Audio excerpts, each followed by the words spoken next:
Hello दोस्तों, आप सभी का स्वागत है अपने ही चैनल जीके माध्यिका पर।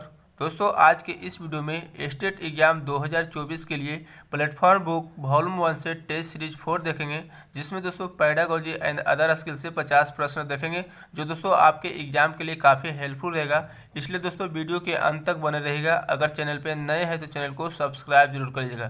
तो चलिए आज के वीडियो शुरू करते हैं। तो दोस्तों, पहला प्रश्न है, नैतिक मूल्यों के प्रति अध्यापक का क्या दृष्टिकोण होना चाहिए। ऑप्शन में दिया गया, नैतिकता को अध्यापक अति आवश्यक चीज़ समझे। अध्यापक का दायित्व है कि वह स्वयं को नैतिक बनाए। अध्यापक को नैतिकता की ज़्यादा परवाह नहीं करनी चाहिए। अध्यापक का दायित्व है कि वह स्वयं भी नैतिक हो, वह छात्रों को भी नैतिक बनाए। तो दोस्तों, इसका राइट आंसर ऑप्शन डी हो जाएगा। अध्यापक का दायित्व है कि वह स्वयं भी नैतिक हो, वह छात्रों का भी नैतिक बनाए। नेक्स्ट क्वेश्चन है, एक उत्तम शिक्षण की विशेषता क्या होती है। यानी एक उत्तम शिक्षण की विशेषता बताना है क्या है। ऑप्शन में दिया गया, लोकतांत्रिक आदर्शों के प्रति अनुकूलन, निदानात्मक और उपचारात्मक, निर्देशात्मकता, उपयुक्त सभी। तो दोस्तों, इसका राइट आंसर ऑप्शन डी हो जाएगा, उपयुक्त सभी। ठीक है, नेक्स्ट क्वेश्चन देखते हैं। क्वेश्चन है दोस्तों, प्रोजेक्ट एक समस्या मूलक कार्य है जो अपनी स्वाभाविक परिस्थितियों के अंतर्गत पूर्णता को प्राप्त करता है। यह कथन है, तो यह कथन किसका है। ऑप्शन में दिया गया, J.A. स्टीवेंसन का, किलपेट्रिक का, बेलार्ड का, उपयुक्त में से किसी का नहीं। तो दोस्तों, इसका राइट आंसर ऑप्शन ए हो जाएगा, J.A. स्टीवेंसन का। ठीक है, नेक्स्ट क्वेश्चन है, व्याख्यान विधि अत्यधिक उपयोगी सिद्ध होगी जबकि उसका प्रयोग निम्नलिखित परिस्थिति में किया जाए। ऑप्शन में दिया गया, जब शिक्षक किसी नवीन एवं जटिल पाठ को प्रारंभ करने जा रहे हो, जब शिक्षक किसी सैद्धांतिक पक्ष की व्याख्या करना चाहते हो, जब शिक्षक किसी प्रदर्शन की व्याख्या करने में रुचि रखते हो, उपयुक्त सभी। तो दोस्तों, इसका राइट आंसर ऑप्शन बी हो जाएगा, जब शिक्षक किसी सैद्धांतिक पक्ष की व्याख्या करना चाहते हो। ठीक है, नेक्स्ट क्वेश्चन देखते हैं। क्वेश्चन है, प्रयोग प्रदर्शन के पूर्व रिहर्सल किया जाना आवश्यक है क्योंकि इससे। तो दोस्तों, प्रयोग प्रदर्शन के पूर्व रिहर्सल किया जाना आवश्यक है क्योंकि इससे क्या होगा। ऑप्शन में दिए गए, शिक्षक में आत्मविश्वास जागृत होता है। शिक्षक प्रयोग में आने वाली अप्रत्यक्ष कठिनाइयों से परिचित हो जाता है। शिक्षक प्रयोग को भली भांति प्रदर्शित कर पाता है। ऑप्शन डी में दिया गया, उपयुक्त सभी। तो दोस्तों, इसका राइट आंसर कौन सा हो जाएगा। ऑप्शन डी हो जाएगा, उपयुक्त सभी। ठीक है, नेक्स्ट क्वेश्चन देखते हैं। क्वेश्चन निम्नलिखित में से कौन सा कथन जो है सही है। और कौन सा कथन सही है। गर्भवती माताओं को पोषण को उन्नत बनाने से या प्रसूति देखरेख को उन्नत बनाने से बच्चों की किस तरह की बुद्धि मजबूत होती है। तो बताना है दोस्तों कि इनमें से कौन सा कथन सही है। ऑप्शन में दिया गया है, समान बुद्धि, तरल बुद्धि, ठोस बुद्धि, विशिष्ट बुद्धि। तो दोस्तों, इसका राइट आंसर हो जाएगा ऑप्शन ए हो जाएगा, समान बुद्धि। ठीक है, नेक्स्ट क्वेश्चन देखते हैं। क्वेश्चन है दोस्तों, मानव सीखना यानी ह्यूमन लर्निंग में आप निम्नलिखित में से किसे सबसे अधिक महत्व देंगे। ऑप्शन में दिया गया, उत्सुकता, पुनर्बलन, परिणाम ज्ञान, आकांक्षा स्तर। तो दोस्तों, बताना कि दिए गए कूटों के आधार पर उत्तर दे। ठीक है, तो दोस्तों, इसका राइट आंसर हो जाएगा ऑप्शन बी, 2, 3 तथा 4। यानी दोस्तों, मानव सीखना में आप जो है किसे सबसे अधिक महत्व देंगे। तो पूर्ण बलन को, परिणाम ज्ञान को, आकांक्षा स्तर, ये सभी को देंगे। ठीक है, नेक्स्ट क्वेश्चन देखते हैं। क्वेश्चन है दोस्तों, परिहार सीखना के द्विकारक सिद्धांत में दो कारक कौन सा है।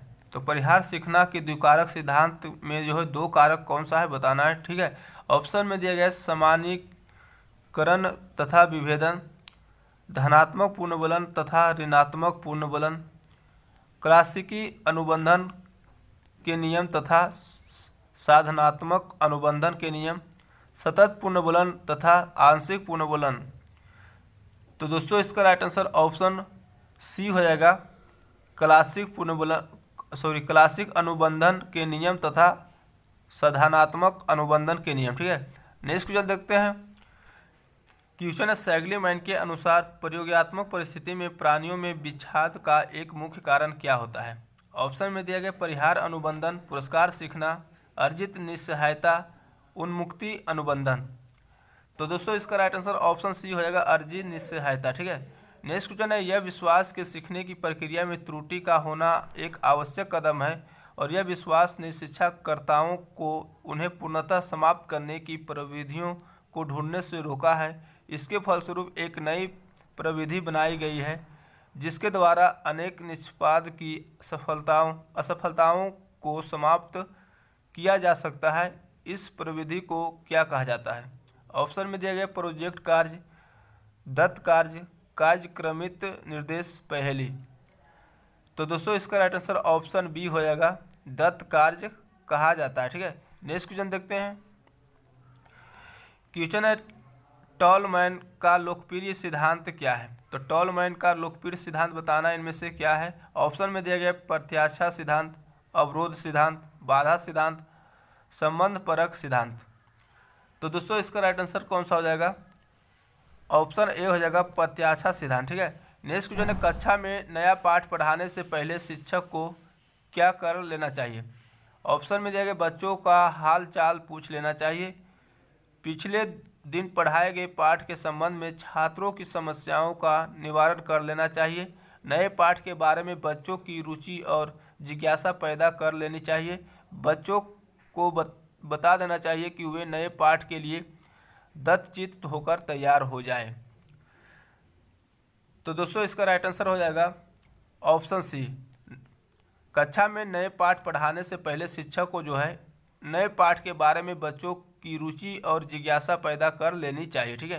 नेक्स्ट क्वेश्चन देखते हैं। क्वेश्चन, आप विज्ञान के अध्यापक नहीं हैं। कक्षा की पाठ्य पुस्तक में एक पाठ किसी वैज्ञानिक के जीवन और उसकी वैज्ञानिक उपलब्धियों के बारे में है। ऐसी स्थिति में उस पाठ के संबंध में आप क्या करेंगे?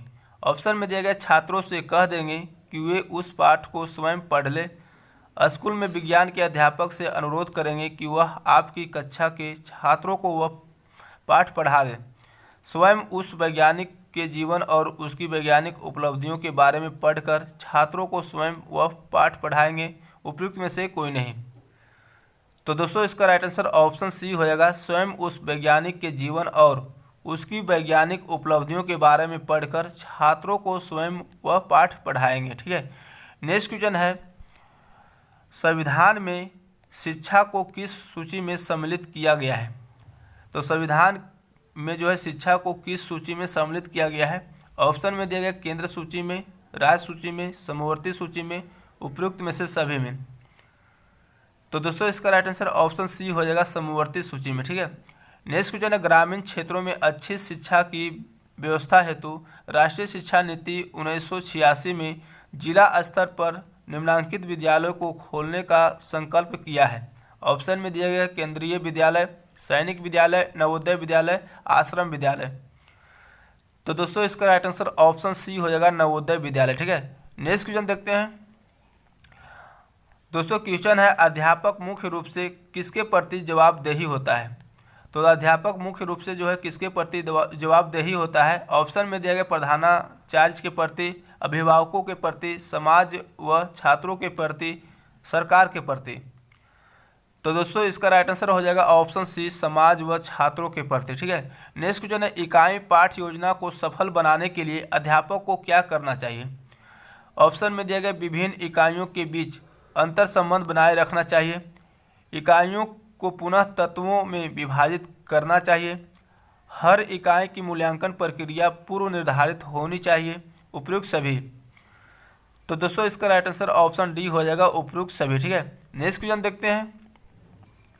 क्वेश्चन दोस्तों, सही गलत वाले प्रश्न मूल्यांकन का सही मानदंड नहीं प्रदान कर सकते हैं क्योंकि? ऑप्शन में दिया गया इसमें छात्रों द्वारा अंदाजा लगाकर उत्तर देने की संभावना 50% होती है, इन प्रश्नों का उत्तर देने के लिए गहन अध्ययन की आवश्यकता नहीं होती है, इसमें नकल करके वास्तविक उपलब्धि बढ़ाई जा सकती है, उपयुक्त सभी। तो दोस्तों इसका राइट आंसर हो जाएगा ऑप्शन डी, उपयुक्त सभी। ठीक है। क्वेश्चन है, प्रयोजनवाद शिक्षा दर्शन की शिक्षा को देन है। ऑप्शन में दिया गया आगमन निगमन विधि, करके सीखना, योजना पद्धति, उपयुक्त सभी। तो दोस्तों प्रयोजनवाद शिक्षा दर्शन की शिक्षा को देन है योजना पद्धति, ठीक है। तो इसका राइट आंसर ऑप्शन सी हो जाएगा। नेक्स्ट क्वेश्चन है, निम्नलिखित में से कौन सा अधिगम को अधिकतम करने के लिए सर्वाधिक उचित है। तो दोस्तों कौन सा अधिगम को जो है अधिकतम करने के लिए सर्वाधिक उचित है। तो दोस्तों इसका राइट आंसर हो जाएगा ऑप्शन ए हो जाएगा, शिक्षिका को अपने संज्ञानात्मक शैली के साथ साथ अपने शिक्षार्थियों की संज्ञानात्मक शैली की पहचान करनी चाहिए, ठीक है। नेक्स्ट क्वेश्चन देखते हैं। क्वेश्चन दोस्तों, किसके अतिरिक्त निम्नलिखित सभी सीखने के रूप में आकलन को बढ़ावा देते हैं। ऑप्शन में दिया गया शिक्षार्थियों को आंतरिक पृष्ठपोषण लेने के लिए कहना, अवसर लेने हेतु शिक्षार्थियों के लिए एक सुरक्षित वातावरण का निर्माण करना, पढ़ाए गए विषय पर मनन करने के लिए शिक्षार्थियों को कहना, जितनी संभावना हो शिक्षार्थियों को लगातार परीक्षण लेना। तो दोस्तों इसका राइट आंसर ऑप्शन डी हो जाएगा, जितनी संभावना हो शिक्षार्थियों का लगातार परीक्षण लेना, ठीक है। नेक्स्ट क्वेश्चन देखते हैं। क्वेश्चन है, किसके अतिरिक्त निम्नलिखित में से सभी तथ्य संकेत करते हैं कि बच्चा कक्षा में संवेगात्मक और सामाजिक रूप से समायोजित है। ऑप्शन में दिया गया है कि हम उम्र साथियों के साथ मधुर संबंधों का विकास, चुनौतीपूर्ण को कार्यों पर ध्यान केंद्रित करना और उन्हें दृढ़पूर्वक करते रहना, क्रोध तथा हर्ष दोनों को प्रभावित रूप से प्रबंधित करना, कम उम्र साथियों के साथ प्रतियोगिता पर दृढ़पूर्वक जो है ध्यान केंद्रित करना। तो इसका राइट आंसर ऑप्शन डी हो जाएगा कि कम उम्र साथियों के साथ प्रतियोगिता पर दृढ़तापूर्वक जो है ध्यान केंद्रित करना, ठीक है। नेक्स्ट क्वेश्चन देखते हैं।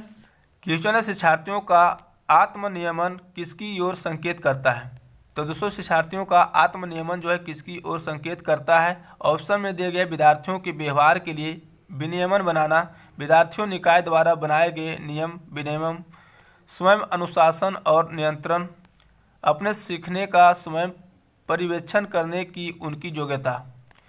तो दोस्तों इसका राइट आंसर कौन सा हो जाएगा, ऑप्शन डी हो जाएगा, अपने सीखने का स्वयं पर्यवेक्षण करने की उनकी योग्यता, ठीक है। नेक्स्ट क्वेश्चन देखते हैं।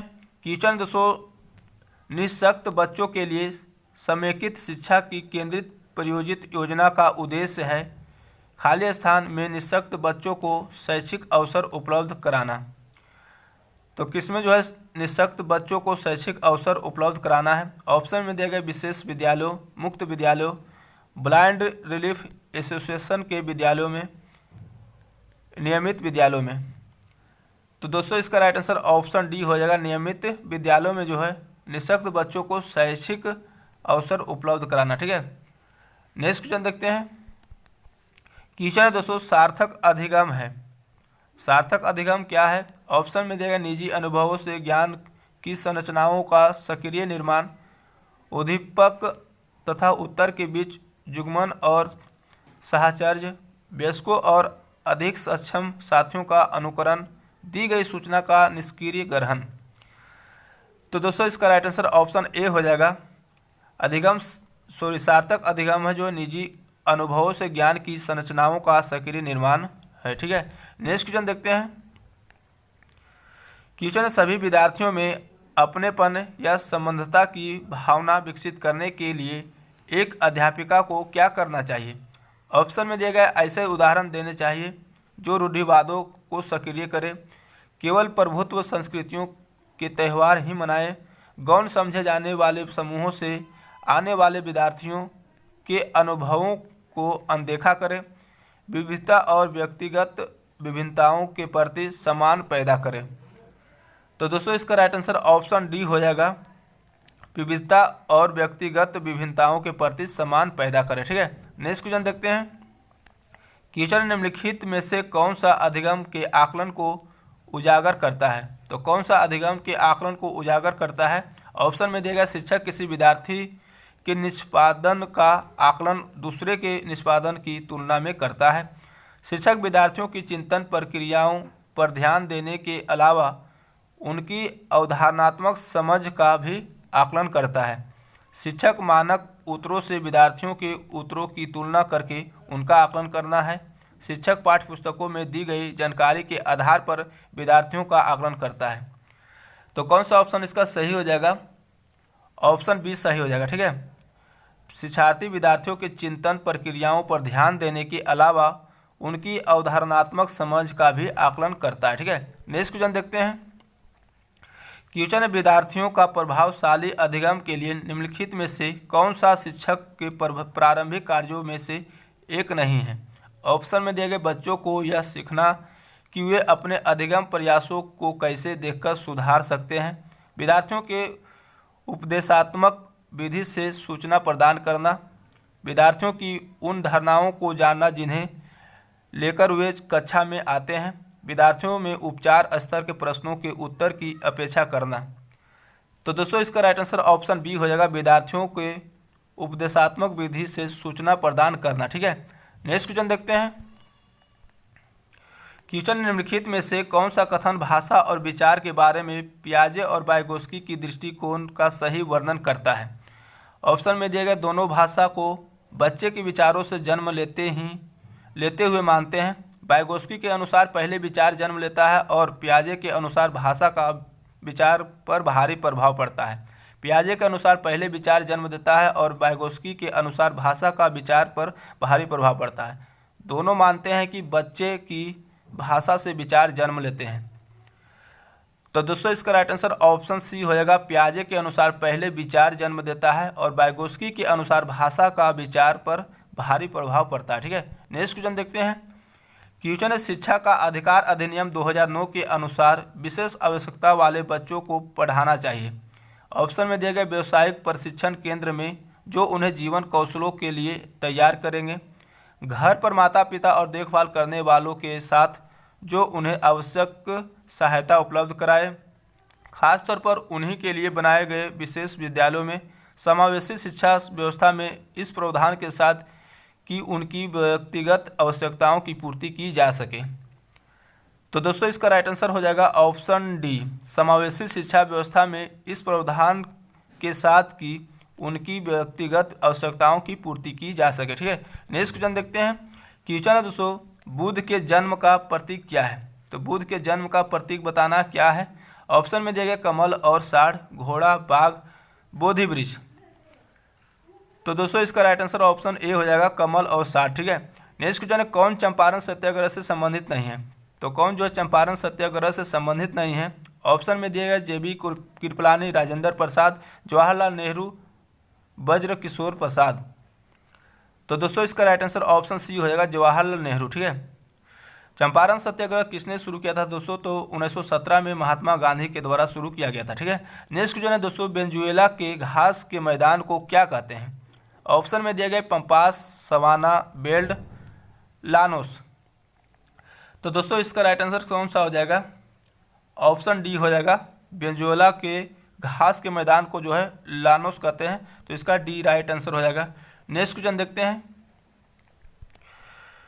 क्वेश्चन है, यदि किसी कूट भाषा में GOES यानी गोज को इस तरह से लिखा जाता है तो उसी कूट भाषा में फास्ट को किस प्रकार लिखा जाएगा। तो यहाँ पर दोस्तों जी का क्या होता है, जी का 7 होता है, ओ का क्या होता है 15 होता है, ई का 5 होता है, एस का 19 होता है। तो इसी प्रकार दोस्तों एफ का कितना होता है, तो ABCDEF, एफ का कितना होता है 6 होता है, ए का 5 होता है, सॉरी ए का 1 होता है, एस का कितना होता है 19 होता है और टी का 20 होता है, यानी 6 1 1 9 2 0। तो डी इसका राइट आंसर हो जाएगा। ठीक है, नेक्स्ट क्वेश्चन देखते हैं दोस्तों। क्वेश्चन है, मिनट का घंटे से वही संबंध है जो इंच का किससे है। तो मिनट का संबंध किससे, घंटे से है, तो इंच का संबंध किससे होगा। तो दोस्तों इसका राइट आंसर हो जाएगा ऑप्शन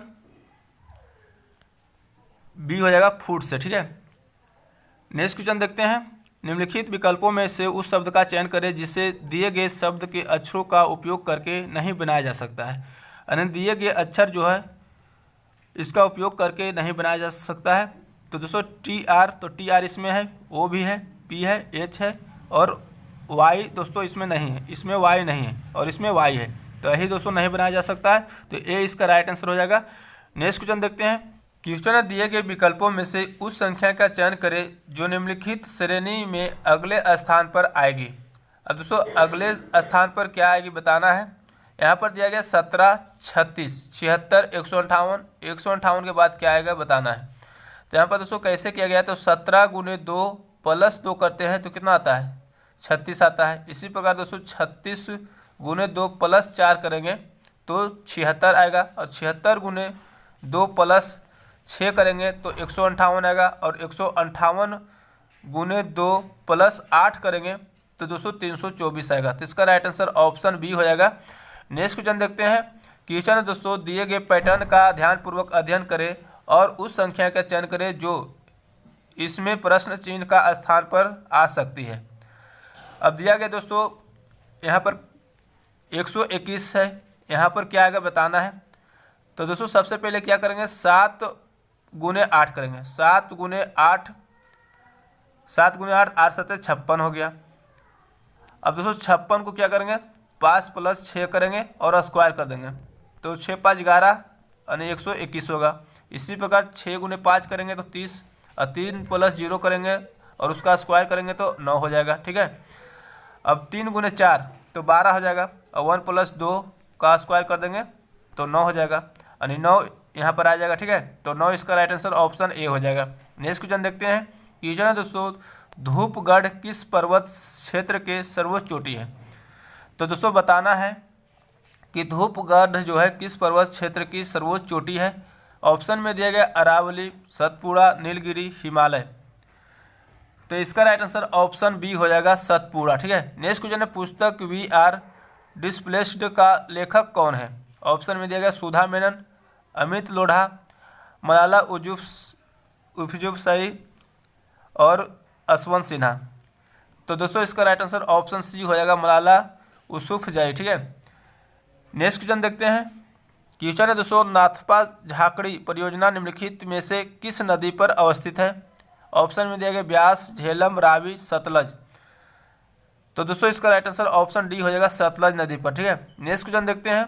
क्वेश्चन दोस्तों, विश्व कप क्रिकेट 2023 के दौरान यूनिसेफ के सद्भावना राजदूत के लिए भारत की यात्रा पर आए इंग्लैंड के पूर्व कप्तान डेविड बेकहम किस खेल से संबंधित है। तो दोस्तों इसका राइट आंसर ऑप्शन बी हो जाएगा, फुटबॉल खेल से, ठीक है। नेक्स्ट क्वेश्चन, बिहार के नवीनतम आर्थिक सर्वे के अनुसार बिहार है। तो दोस्तों राजस्व घाटा राज्य, राजस्व अधिशेष राज्य, ऋणात्मक वृद्धि दर वाला राज्य, राजस्व उदासीन राज्य। तो कौन सा इसका राइट आंसर हो जाएगा, तो ऑप्शन ए हो जाएगा, राजस्व घाटा राज्य, ठीक है। नेक्स्ट क्वेश्चन देखते हैं। क्वेश्चन 2011 की जनगणना के अनुसार भारत का सबसे कम जनसंख्या वाला राज्य कौन सा है। ऑप्शन में दिया गया गोवा, सिक्किम, अरुणाचल प्रदेश, मिजोरम। तो दोस्तों इसका राइट आंसर हो जाएगा 2011 की जनगणना के अनुसार जो है भारत के सबसे कम जनसंख्या वाला राज्य सिक्किम है, ठीक है। और सबसे अधिक जनसंख्या वाला राज्य कौन सा है, तो यूपी है, ठीक है। नेक्स्ट क्वेश्चन, निम्नलिखित में से कौन सा शुद्ध घरेलू उत्पाद की अवधारणा का सबसे अच्छा निरूपण करता है। तो कौन सा हो जाएगा इसका राइट आंसर, ऑप्शन सी हो जाएगा, ठीक है, जीडीपी माइनस मूल्यह्रास, ठीक है। नेक्स्ट क्वेश्चन देखते हैं। क्वेश्चन ए का भार बी का भार से 15 किलोग्राम अधिक है। यदि दोनों का कुल भार 135 किलोग्राम है तो बी का भार कितना होगा। तो बी का भार निकालना है। यहाँ पर दोस्तों क्या बोला गया कि ए का भार बी के भार से 15 किलोग्राम अधिक है, यानी बी का भार यदि मान लेंगे x तो ए का भार कितना हो जाएगा, x प्लस 15 हो जाएगा, ठीक है। अब दोनों का कुल भार दिया गया 135, तो x प्लस 15 प्लस x करेंगे बराबर 135 करेंगे। अब 2x बराबर क्या हो जाएगा, 135 माइनस 15 कितना हो जाएगा, 0, और 3 में से 1 या 2 यानी 120 काट देंगे तो 60, यानी 60 किलोग्राम हो जाएगा बी का भार, ठीक है। बी का भार यानी x मान है तो बी का भार 60 किलोग्राम, सी हो जाएगा। नेक्स्ट क्वेश्चन देखते हैं। क्वेश्चन है, यदि दो संख्याओं का योग 22 हो और उनके वर्गों का योग 404 हो तो उन संख्याओं का गुणनफल बताइए। तो दोनों संख्याओं का गुणनफल निकालना है, क्या होगा। तो दोस्तों दो संख्या की बात किया जा रहा है तो दो संख्या x और y मान लेंगे। अब यहाँ पर दो संख्याओं का योग दिया गया यानी x प्लस वाई बराबर कितना दिया गया, 22 दिया गया है, और वर्गों का योग दिया गया है 404 यानी x square plus y square बराबर दिया गया 404, ठीक है। अब एक्स वाई का वैल्यू निकालना है यानी गुणनफल निकालना है। तो यहाँ पर दोस्तों x square plus y square बराबर क्या होता है, तो एक्स प्लस वाई का होल स्क्वायर माइनस 2xy बराबर 404 करेंगे। अब वैल्यू रखेंगे एक्स प्लस वाई का, तो 22 का स्क्वायर कितना होता है, 484 होता है। 22 का स्क्वायर 484 होता है, तो 484 और माइनस 2xy उधर ले चल जाएंगे, यानी 2xy बराबर कितना हो जाएगा 484, और 404 इधर जाएगा तो माइनस में हो जाएगा, तो 404 घटा देंगे तो 0 8 80 हो जाएगा, काट देंगे तो 40 बार में कट गया, यानी xy बराबर 40 आ जाएगा। तो ये इसका राइट आंसर हो जाएगा। ठीक है, नेक्स्ट क्वेश्चन देखते हैं। क्वेश्चन ने एक फुटबॉल टूर्नामेंट में 7 विभिन्न टीमों के लिए 87 खिलाड़ी है, प्रत्येक टीम में कम से कम 12 खिलाड़ी है, किसी एक टीम के लिए सबसे बड़ी संख्या कौन सी है। तो यहाँ पर दोस्तों 7 विभिन्न टीमों के लिए जो है 87 खिलाड़ी है, और प्रत्येक टीम में कम से कम कितना खिलाड़ी है, तो 12 खिलाड़ी है। तो 12 × 7 कर देंगे, 12 × 7 यानी 7 टीम है तो 12 खिलाड़ी कम से कम है, तो 12 × 7 बरसते 84 हो जाएगा, और टोटल खिलाड़ी कितना 87 है, तो 87 - 84 करेंगे तो कितना हो जाएगा 3 खिलाड़ी। अब दोस्तों कम से कम बोल रहा है कि किस टीम में सबसे बड़ी संख्या में खिलाड़ी है, तो कम से कम 12 खिलाड़ी है और 3 खिलाड़ी इधर आ गया, तो 12 3 15 है, टोटल 15 जो है सबसे बड़ी संख्या वाला टीम है। ठीक है, तो C इसका राइट आंसर हो जाएगा। नेक्स्ट क्वेश्चन देखते हैं। क्वेश्चन है यदि ऋचा की आय मीना की आय से 9.1/11% अधिक है तो मीना की आय ऋचा की आय से कितना कम है। तो दोस्तों यहाँ पर जो है ऋचा की आय मीना की आय से जो है कितना प्रतिशत अधिक है, तो 9.1/11%। तो दोस्तों इसको हम कैसे बनाएंगे, तो दोस्तों 9.1/11 यानी 100/11 हो जाएगा, बटा करेंगे 100 + 100/11 अगुने 100 करेंगे। इसी को सोल्व करेंगे दोस्तों तो आ जाएगा 8.4/12% आ जाएगा। इसका राइट आंसर ऑप्शन C हो जाएगा। ठीक है, नेक्स्ट क्वेश्चन देखते हैं। क्वेश्चन है एक निश्चित साधारण ब्याज की दर पर 800 रुपया की राशि 3 वर्ष में बढ़कर 920 रुपया हो जाती है। यदि ब्याज की दर 4% वृद्धि होती है तो राशि बढ़कर कितना हो जाएगी। तो यहाँ पर दोस्तों दिया गया है 800 रुपया प्रिंसिपल दिया गया है, मूलधन दिया गया 3 वर्ष में जो है बढ़कर 920 रुपया हो जाती है, ये मिश्रधन दिया गया है। तो यहाँ पर से SI निकाल देंगे, SI बराबर होता है मिश्रधन माइनस मूलधन, यानी 920 - 800 करेंगे तो कितना हो जाएगा 120 रुपया हो जाएगा। अभी SI बराबर SI मालूम हो गया, मूलधन मालूम हो गया, समय मालूम है तो दर निकल जाएगा। R बराबर SI यानी 120 × 100/800 और गुने 3, 0 से 0 कट गया, इसको काटेंगे 3 चौक 12 यानी 40 बार में, तो 8 × 5 = 40 यानी R बराबर कितना आ गया 5%। अब दोस्तों आगे बोला यदि ब्याज की दर 4% वृद्धि कर दिया जाए, यानी R जो है वृद्धि कर दिया जाए 4%, पहले से 5% आया, 5 4 9% हो जाएगा। ठीक है, अब 9% हो जाएगा तो राशि बढ़कर कितना हो जाएगा, यानी मिश्रधन हमको फिर से निकालना है। तो मिश्रधन निकालने के लिए क्या करेंगे, फार्मूला लगाएंगे, डायरेक्ट लगाएंगे P = A × 100/100 + R × T। अब यहाँ पर A का वैल्यू निकालना है, P का वैल्यू हमको 800 मालूम है। ठीक है, और R का वैल्यू 9 लेंगे और T का वैल्यू 3 लेंगे, तो A का वैल्यू निकल जाएगा। तो इसका राइट आंसर ऑप्शन C हो जाएगा। ठीक है, 216 निकल कर आएगा D। ठीक है, तो दोस्तों आज के वीडियो यहीं तक रहने देते हैं, फिर मिलेंगे नेक्स्ट वीडियो में। अगर वीडियो अच्छा लगा तो लाइक करिएगा, चैनल पर नए हैं तो चैनल को सब्सक्राइब करके बेल आइकन जरूर दबा लीजिएगा। जय हिंद।